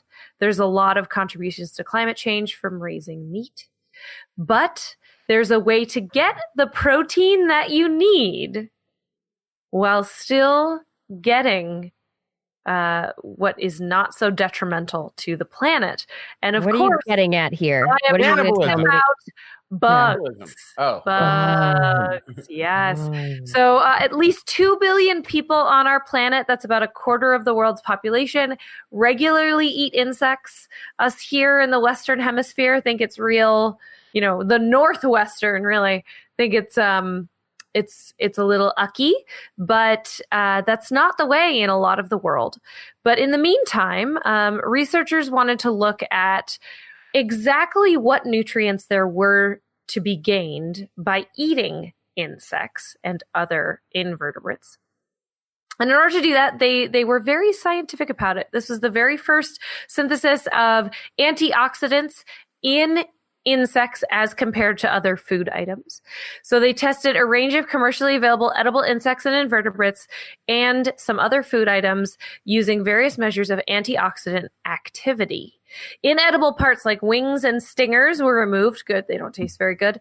And then the insects were ground and 2 parts extracted for each species, the fat and whatever would dissolve in water. Delicious bug fat. Each extract was then tested for antioxidant content and activity. They used the exact same setup to also test fresh orange juice and olive oil, 2 foods that we know have antioxidant effects and are known as foods that are healthy for you. Everyone knows olive oil has really important things for your body in it. So water-soluble extracts of grasshoppers, silkworms, crickets, they displayed the highest values of antioxidant capacity. It was 5-fold higher than fresh orange juice. What? That being said, that comparison was for dry, fat-free insect dust. Delicious. Tough to swallow. But if they used a similar dilution as to OJ, about 88% water, grasshoppers and silkworms would have about 75% the antioxidant activity of OJ. Also, insect dust, aka cricket flour, is a very common use in a lot of foods today. So I know in my Imperfect Produce box, I can get chirp chips, which are cricket-based tortilla chips, and they have high protein, and it's using exactly this idea of the insect dust. We had the cricket flour chocolate chip cookies. Yes. At the entomology conference. Yes, and you can also get mealworm flour as well, which is a little bit more fatty. I think it's better for baked goods. But regardless, then they looked at the fat that they were able to consolidate from these insects and other invertebrates. So giant cicadas and silkworms, the fat from those actually had twice the antioxidant activity of olive oil. So a couple of things happening here. One, just kind of quick disclaimer of there's a lot of questions around antioxidants still. The science around exactly what it does for your body and how much you need and all this kind of stuff is still kind of squishy. But we know in general, the antioxidants are probably a good thing in your body. So they help with ongoing oxidative stress. So that's an important thing for sure. So they want to maybe take this information to adapt dietary regimens of insects also, because through this comparison of all these different invertebrates and what the antioxidant content was in all of these, they were able to identify, for example, that vegetarian invertebrates had the highest antioxidants. So that means also that theoretically, diet may have something to do with the nutrients they contain, which makes perfect sense. Grass-fed beef versus corn-fed beef have different nutrients, vitamins inside of them. So knowing that, they might be able to adapt dietary regimens in insects that are in micro livestock so that they can actually raise these animals on the best diet for the best protein for humans to augment their antioxidant content for human consumption. But ultimately, the other idea is that if you can show more potential health benefits, perhaps humans that are currently kind of averse to this might be able to see their way around kind of adding this into their diet. So they're finding new ways to encourage insect consumption. And so recognizing that they're a good source of antioxidant may help. It's good for you. Eat it, just like your spinach and your broccoli and all the other vegetables that you're not eating. And don't cheat. Don't get it powderized. Just go grab a bug and eat it. No thanks. The legs will stick in your throat. In some parts of the world, it is common. Charles Abroad in our chat room says, in Thailand here, can confirm there are insects for sale at the markets. On the menu. So they also, tested things like tarantulas and scorpions because people do eat them, but they were not as high in antioxidants. So really it was the vegetarians that were the What's really interesting on top of this, I hadn't seen this. So the antioxidants and the fat content, that's a new twist on this. Previously, there had been a study comparing, I think, crickets and grasshoppers and mealworms, these insects, to actual meat. And it turns out that crickets and grasshoppers have a better nutritional profile in terms of the nutrients that they contain, so vitamins and minerals that you want to get, than meat. And they also have fiber, which meat doesn't really have. Yeah, so in terms of a good dietary choice, insects are it, and we just have cultural issues if we don't want to eat them, then that's what that is. Very soon it's going to be, well, I don't know, very soon, but someday you might find yourself where the insects are going to be the cheapest, best, healthiest option for your family at the grocery store. Forget the roasted hazelnuts or whatever. It's going to be your roasted crickets at Christmas time. Now that I've convinced all of you to eat the insects, let's talk about how insects feel pain, shall we? Come on. So this is a study from University of Sydney, Charles Perkins Center, looking at compelling evidence that insects feel persistent pain after injury. So since about 2003, scientists have known that insects experience something that we could say is analogous to pain. So in this case, it was looking at the idea that you can sense and avoid dangerous stimuli that has hurt you before. In non-humans, we call this nociception, which is the sense that detects potentially harmful stimuli like heat, cold, physical injury. For simplicity, in insects, you could call this pain. The idea that it was a negative impact before, and now they know to avoid it. So we've known that since about 2003, but this new study is looking at chronic pain in fruit flies and looking at significant evidence that shows not only that they have chronic pain, that they can experience chronic pain, but what causes it, which could be very helpful looking at chronic pain in humans. So what they did is they wanted to look at neuropathic pain, which occurs after damage to the nervous system. In humans, it's usually a burning or shooting pain, and often is the result of things like sciatica, a pinched nerve, spinal cord injuries, shingles, diabetic neuropathy, cancer bone pain, and some sort of accident trauma to the body. So looking at neuropathic pain, what they did is they damaged a nerve in one leg of a fruit fly. Then they allowed the injury to fully heal. And after the injury healed, they found that the fly's other legs had become hypersensitive. After the animal is hurt once badly, then they try to protect themselves for the rest of their lives.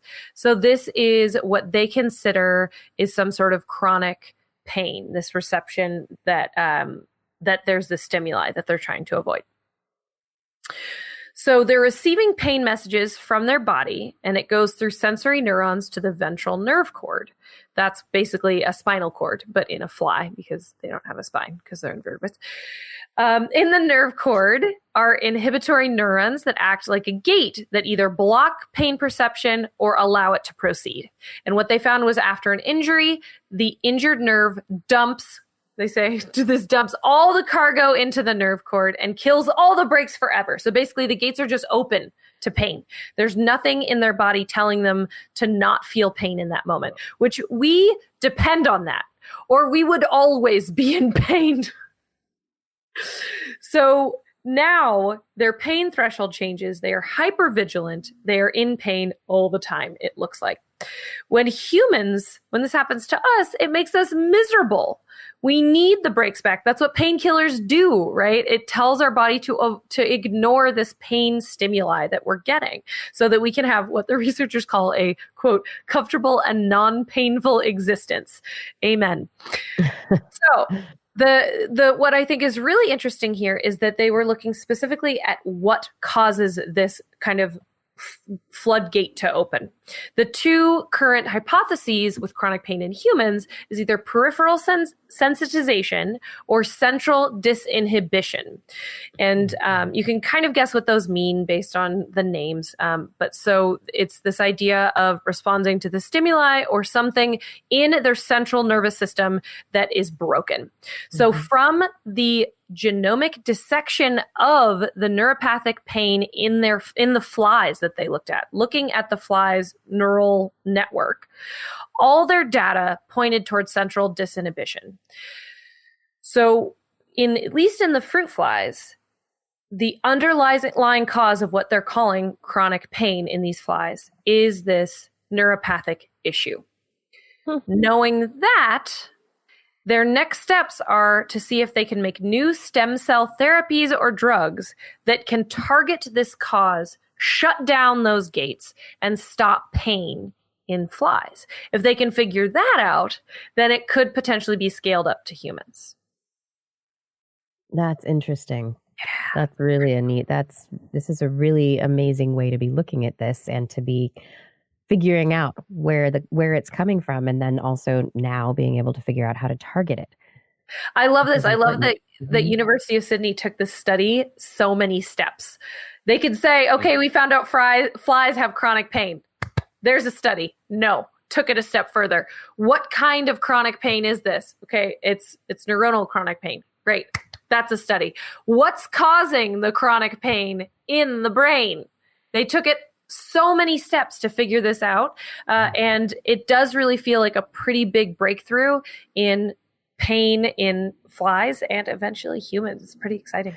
Well, if this is, I mean, if we can assume that the pathways are the same in the fly, that the fly model is accurate for how these systems work in humans, then we can assume that these same targets will work. And so this, a lot of these systems in the nervous system are not one directional. It's a loop. It's feedback. And very often there is information constantly coming in from the periphery to the central nervous system, and it's constantly talking to the brain. And I'm imagining that in that talking, there's inhibition of a particular system, or if a certain thing gets turned on or off, then that changes. The inhibition goes away, and then a new signal is allowed to be sent, or it upregulates a certain other signal. So there's all these gates, like you're talking about, right? Mm-hmm. Is the signal coming from the periphery turning off or turning on? And how did the damage affect that loop of information that the brain is responding to for that feeling of pain? Pain is such an odd thing in the world of biology, because without it, you would die because you wouldn't know what to avoid and you'd hurt yourself. But too much of it and you can't survive. Mm-hmm. So it's this very delicate balance where if that system is broken, that's pretty detrimental to just life in general. It's a very delicate thing. And my next thought about this also is that if it is a central nervous system dysregulation and not peripheral, that the damage, what people probably usually think is, I had this major injury on my arm, say, and that must have affected the nerves there. And so those nerves are constantly sending a bad signal to the brain. And that's the pain, or that's like that nerve has gone bad somehow. But what this is implying is that in the central nervous system somewhere, something has gotten triggered and didn't reset. Mm-hmm. The damage occurred, it triggered a change, and even though the damage may have been repaired, the central nervous system is not responding to that. Right, and which so that is the interesting. Anti-inflammatories aren't going to help with that in the long term, because they are not. That's targeting my bad shoulder. That's not targeting my bad spinal cord. Yep. Yeah. So this is all very interesting, and I hope it does lead to a solution, because chronic neuropathic pain is debilitating for people, and it would be amazing. This is cool study. Thanks, Blair. Yeah. You could see how this could scale really quickly. You could test this on mice. Mm-hmm. There's even animals in captivity that have chronic pain, that have chronic pain, that you could test this on once you have some ideas of how to treat this. And I'm sure there's lots of humans that would volunteer once it was ready for human study. So lots of potential. Yeah. And who knows, maybe if, who knows? I mean, the GABA system, we have lots of drugs that already are targeting the GABA system. And so maybe we have a drug already that could have an off-label use or be tested in this regard. Maybe there's already something out there. Yeah. Yoga. That increases GABA. It does. It does. Hey, let's do some quick stories here at the end of the show, everyone. In my theme of artificial intelligence, I was taken by a story this week. Researchers have been once again trying to solve human games with artificial technology. And researcher Pierre Baldi from the University of California, Irvine, has developed a deep neural network that has figured out how to solve a Rubik's Cube. And it can solve from any Rubik's Cube configuration back to the solution in which all the sides are all the same colors on each side. It solves the cube, every trial now, it learned by itself. It was not taught by humans. It figured it out itself. And in more than 60% of the trials, it was able to do it with the least number of moves possible. So it was doing it in the most efficient way.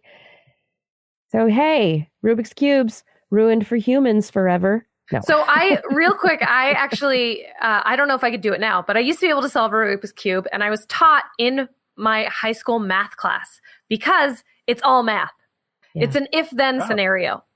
Interesting. So this makes perfect sense that an AI would be able to learn how to do it, because if it looks like this, I do this, and then if it looks like this, I do this. It's a very clear if A, then B. Yeah, makes sense to me. I took a more mechanical engineering approach, which is if you twist just to the right angle, you can pull out one. Yeah, I figured. Take them all out, put them back in again, click in the last one real hard, and there you've solved it. Yeah, I don't think that's what the AI is doing. I think it's using the approach that Blair is talking about. But being mathematical. So in case you didn't know, this is another little bit of trivia. A Rubik's Cube has over 43 quintillion possible combinations. So that's all the various conformations of where the colors can be, 43 quintillion possibilities. But how many rules do you need to solve it, Blair? Only one is the solution. Mm-hmm. Blair, how many rules do you need how many rules are there to this if-then scenario? So it depends. The one that I learned is less rules, but it takes longer. The average solving time is about 2 minutes. Oh, wow. But there's... What? If you learn more rules, then you can solve it in an average about 30 to 45 seconds. But generally, like, how many rules do you recall? Like 6. Ballpark. Oh wow! See, so you can do it with very few rules. Yeah, 6 rules to solve 40 something. Yeah, it's pretty fun. That's pretty awesome. I wonder if I could still I don't know. The eventual idea is not just to use this to solve Rubik's Cubes, but if there are other puzzles or questions in the world that have these kinds of potential numbers of potential combinations and a small number of solutions, maybe this kind of artificial intelligence network would be useful in those situations. Moving on from that, also, I think I love smart solutions to climate change issues, but I think researchers have just published the dumbest solution to something that I have ever heard about in my entire life. And yes, I'm being judgmental. And I admit that fully. Researchers publishing or described in Science Advances, which this surprised me as well, that they were able to publish this in Science Advances. But the Western Antarctic ice sheet is melting. And so these researchers came up with an idea of how they could save the ice sheet. Want to know how? Let's put lots of snow cannons pulling ocean water out of the ocean and just making snow and shooting snow onto the top of the Antarctic ice sheet. Never mind how they're going to do it. They just wanted to calculate, what it would take to do it. They concluded that you could pump hundreds of billions of tons of ice per year, 62.5 to 875 gigatons per year between 10 and 50 years would help keep sea level rise at bay and to maintain it at only 2 to 5 centimeters as opposed to the inches and feet that we are looking at if it fully melts. As ridiculous of an idea as it sounds, what you're talking about is preventing an impact on perhaps 80% of the population on the planet. Do you know how much we're talking about climate change, which is caused by our energy use? That's what I was going to say. You're going to have to burn so much fossil fuels to run these snow cannons. Exactly. By diesel generators that we place on the things, which also produce a little bit of heat. Oh, I see what the problem is. That's a problem. Then also helps to polluting. Go to bed. Yeah. Okay, I see what you're saying. They're ruining it. My son, No, anything you're climate shushing the changing. future generation who's actually going to have to deal with this problem. Yeah, That's he the is, thing. That's the thing. and he's passionate about this. This So is the future yeah. generation that's actually going to have to deal with the consequences of and we're not going to take responsibility. It was past generations that really did this. It wasn't our generation. We're just stuck in the middle. We're like, what do we do? Let me do something about it. Anyway, I say no snow cannons. This is the wrong engineering solution to this problem. Let's try something else. Nice try. Let's move on. What did you bring about radioactive islands, Justin? Oh, try to avoid them at all costs. Yeah, that's sort of the thing. Okay. Oh, I got to find my story. Here it is. Yeah. So this is the Marshall Islands.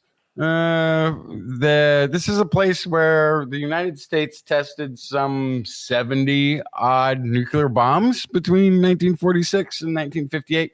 It's actually in the Bikini Atoll, beautiful little chain of islands in the Pacific, halfway between Australia and Hawaii, the Pacific. Really beautiful, pristine environment. The kind of place you'd like to take a vacation, except for the fact that the islands are more radioactive to this day than the Chernobyl and Fukushima nuclear disasters to this day. So anyway, researchers who went back and did soil samples and that sort of thing suggest it's not time to move back. Don't go there. That's really bad. So there is worse than Fukushima and Chernobyl. Still, this is how long ago? I mean, how long ago did we set bombs off there? That's not recent. No, and one of them. This is 1954. This is a 70-ish years ago, I suppose. Yeah, it's a long time ago. It's also the site of the largest nuclear detonation, which was called Castle Bravo, which was 1,000 times more powerful than any of the bombs that were dropped in Japan. So the thing is, there were people who were living on those islands at the time who now live on other islands not too far away, who have always desired to go back to the islands that they were asked to temporarily leave. Right. And science is saying, no, there needs to be a little bit more of a cleanup effort. Somebody, some point. Jeez. Tight. Yeah. God. So, 70 nuclear bombs dropped in one little paradise. Still ain't good. Nope. And if you know anything about Half-Life and that sort of thing, it's not going to be good for a really long time, people. Don't go back there for a long time. We ruined it for you. Sorry. Okay, Blair. So speaking of your last story here, there's this kind of run. It's called the Naruto run. And if you've been paying attention to social media lately, there's this whole Storm Area 51 movement where people have a plan to, if there's enough of us, we could just run. They can't stop us all. They can't stop us all. People who want to find out what's going on in Area 51. This was a joke. This is not a serious thing, but one of the funny aspects of the plan is that the second line of the onrushers will run with the Naruto run. Oh, I'm seeing it. Yes. Running with their arms straight and behind them, which is awkward and not a way people run, but it is the way that Naruto runs in the anime. Okay. So will you, tell me why. Tell me about our arms. Wandering on the Harvard campus in 2015, graduate student Andrew Yegian saw someone running with straight arms. And went, why? Wondered, what is your deal? No, I'm sorry. He wondered if straight arms are better for walking, which we all know we don't walk like this usually unless we're power walking. Why aren't they better for running and vice versa? So unfortunately, I don't have a lot of answers in this story. I have answers about walking. He selected, small sample size alert, 8 undergraduate and graduate students. They ranged from runners who dabbled twice a week to actual marathon competitors. So they were all familiar with the mechanics of running and were comfortable running, but some took it much more seriously than others. And he had them walk and run on a treadmill. They did this with reflectors on so that they could watch what was happening with their body. And then they did it again a couple weeks later, where they breathed through a mask to measure oxygen consumption. The hardest thing reported was running with straight arms. It is difficult to do. But in the oxygen consumption test, they found that holding the arms bent while walking increases the walker's cost by 11%, which is maybe why power walking is exercise, no matter what other people may tell you. But when they looked at running, there wasn't really a difference between running with arms bent and running with arms straight. So there's something else going on there. And what he says, I think is so funny, is we didn't find any evidence that the energy cost was different between arm postures when running. But he suspects that running with bent arms would be more efficient since, quote, that's what almost everyone does. So if it's not an energy conservation thing, I wonder if it's just a cadence thing. Yeah. I think it's a momentum based thing, because if you're pulling your arm all the way back, you're pulling your body backwards in your momentum. If you keep it closer to the body, you're not putting negative motion in your movement quite as much. But that would then influence the energy efficiency, though. I mean, it should. Yeah, it would increase. Yeah. I don't know, but maybe also they need to test people that aren't good at running. Maybe that's part of it. They need to activate fight or flight in somebody and have them run with their arms straight and see what happens. Well, which we might see at this Area 51. By the way, if you go to Area 51, the first sign, no photography or recording devices allowed beyond this point. There's a second sign, which says deadly force is authorized beyond this point, which means they don't have to arrest everyone. No, they've said that they won't. They said that they will just shoot you. They will enforce this space. They will enforce their space. Yeah. So, hey, people, don't put your lives in danger, please.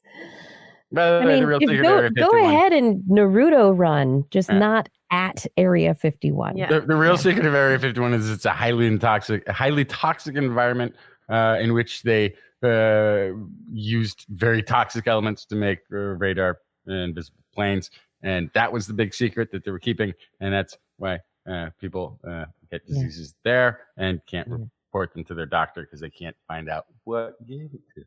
Yeah. Last really funny story that's kind of cute. Researchers just published in the Proceedings of the Royal Society about their study looking at chimpanzees and bonobos watching movies because people like to bond over Netflix or a movie that you spend some time watching something together. There's social bonding. It brings you closer together because you've done this thing together. And nobody had ever really looked at that with great apes, our relatives. And so these researchers were like, hey, what happens when chimpanzees and bonobos Netflix and chill? Turns out it seems to increase their social bonding as well. However, the catch here is that they only watched the apes for about 3 minutes after the movie was over. What? So for the 3 minutes after the movie was over, what? They were great friends, but they didn't look any. Did they have a dinner reservation? What? What kind of research is that? Stick around. I will say they're still in proximity for 3 minutes. Oh my God. What? So I will say watching TV changes your brainwave, right? Yes.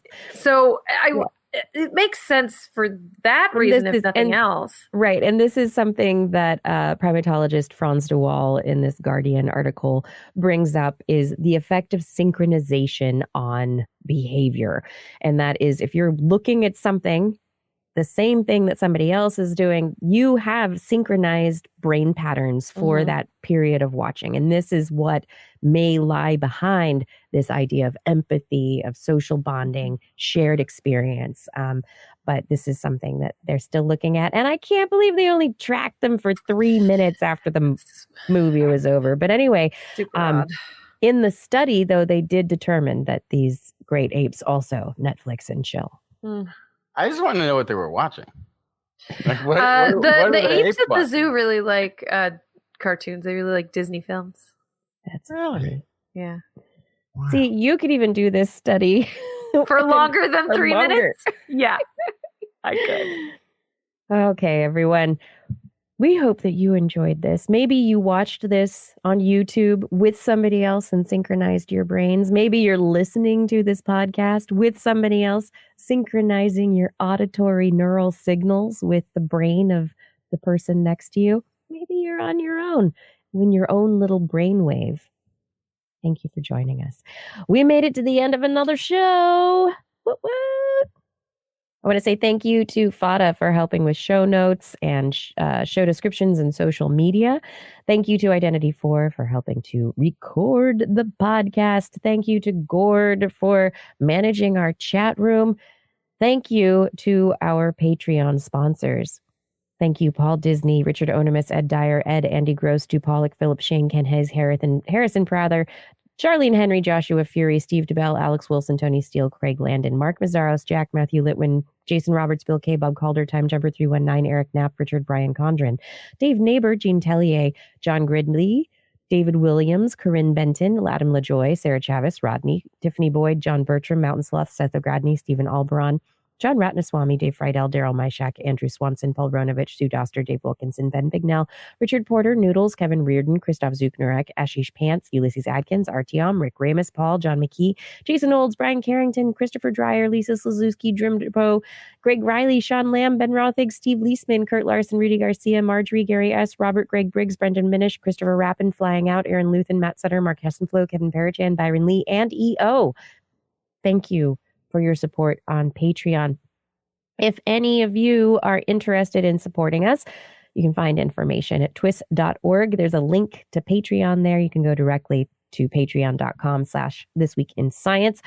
You can also subscribe and tell your friends to subscribe. We have the links at TWIS.org.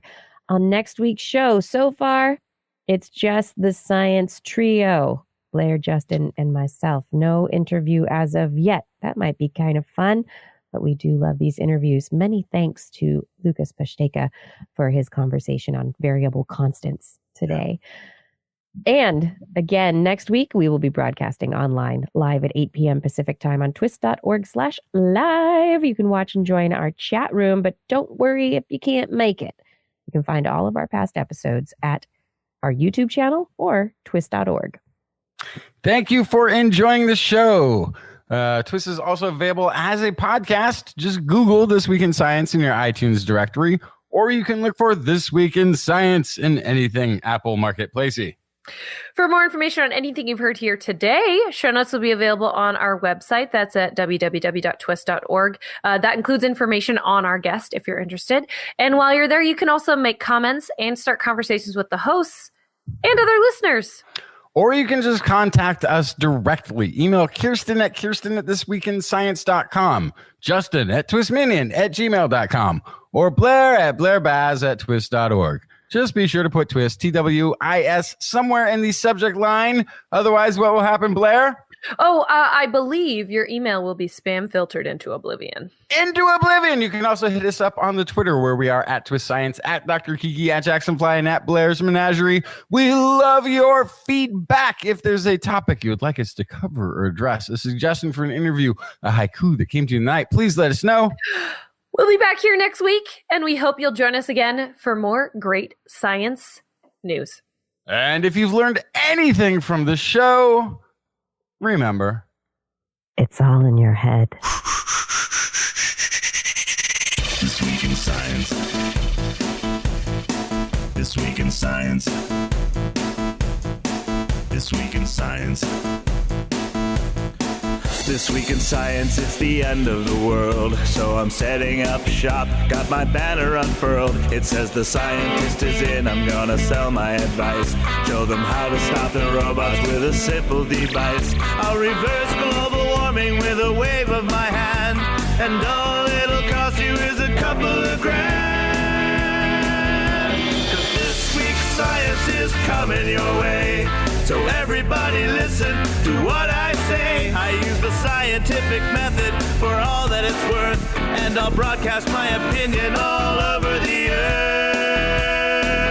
'Cause it's This Week in Science. This Week in Science. This Week in Science. Science. Science.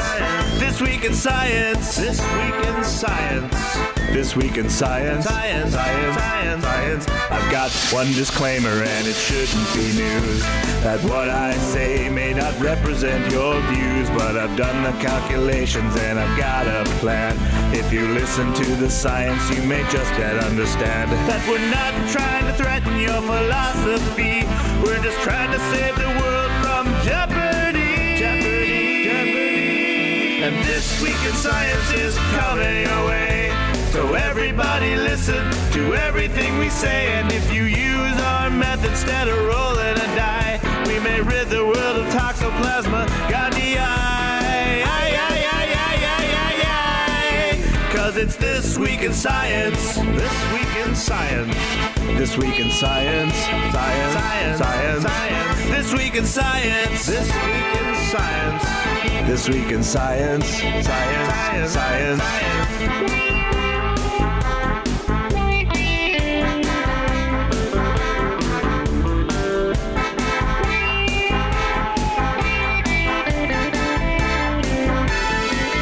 Got a laundry list of items I want to address. From stopping global hunger to dredging Loch Ness. I'm trying to promote more rational thought. And I'll try to answer any question you've got. So how can I ever see the changes I seek when I can only set up shop 1 hour a week? This Week in Science is coming your way. You better just listen to what we say. And if you've learned anything from the words that we've said, then please just remember it's all in your head. 'Cause it's This Week in Science. This Week in Science.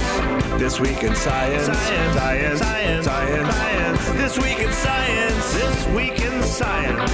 This Week in Science. Science. Science. Science. Science. This Week in Science. This Week in Science. This Week in Science. This Week in Science. This Week in Science. This Week in Science. This Week in Science. This Week in Science.